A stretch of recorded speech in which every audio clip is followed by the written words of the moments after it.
Welcome back viewers. TNPSC and competitive எக்ஸாம்ஸ்ல ப்ரீவியஸ் இயர்ஸ்ல கேட்டிருக்கக்கூடிய ஒன் வேர்ட்ஸும் அந்த ஒன் வேர்ட்க்குரிய சரியான ஆன்சரும் பார்த்துட்டு இருக்கோம். அந்த வகையில பயாலஜில இருந்து இன்னைக்கு என்ன கொஸ்டின் பார்க்க போறோம்னு கேட்டீங்கன்னா, பூச்சிகளை உண்ணும் தாவரங்கள் மண்ணில் டேஸ் சத்துக்கள் குறைவாக இருப்பதால் பூச்சிகளை உண்டு தேவையான சத்தை எடுத்துக்கொள்கின்றன அப்படின்னு. ஃபர்ஸ்ட் ஆஃப் ஆல் நிறைய பேருக்கு தெரிஞ்சிருக்கும், பூச்சி உண்ணும் தாவரங்கள்னே சில தாவரங்கள் இருக்கு இல்லையா? சோ அந்த தாவரங்கள் ஏன் பூச்சியை உட்கொள்ளுது, என்ன சத்து அங்க குறைவா இருக்கு அப்படின்னு கேட்டிருக்காங்க.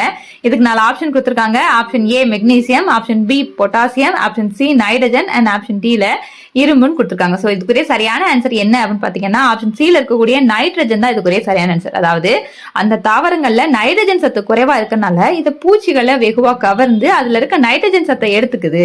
இதனாலதான் அதை பூச்சி உண்ணும் தாவரங்கள் அப்படின்னு சொல்றோம். ஓகேவா? சோ பூச்சிகள் உண்ணும் தாவரங்கள் மண்ணில் உள்ள நைட்ரஜன் சத்து குறைவாக இருப்பதால் பூச்சிகளை உண்டு தங்களுக்கு தேவையான சத்தை எடுத்துக்கொள்கின்றன. ஓகேவா? இந்த வீடியோ உங்களுக்கு புரிஞ்சிருக்கும் அண்ட் பிடிச்சிருக்கும் நான் நினைக்கிறேன். இந்த வீடியோ பிடிச்சிருந்துச்சு அப்படின்னா லைக் பண்ணுங்க, ஷேர் பண்ணுங்க, கமெண்ட் பண்ணுங்க. இப்பதான் நம்ம சேனலுக்குள்ள புதுசா வந்தீங்க அப்படின்னா கண்டிப்பா நம்ம சேனலை சப்ஸ்கிரைப் பண்ணிக்கோங்க. தேங்க்ஸ் ஃபார் வாட்சிங்.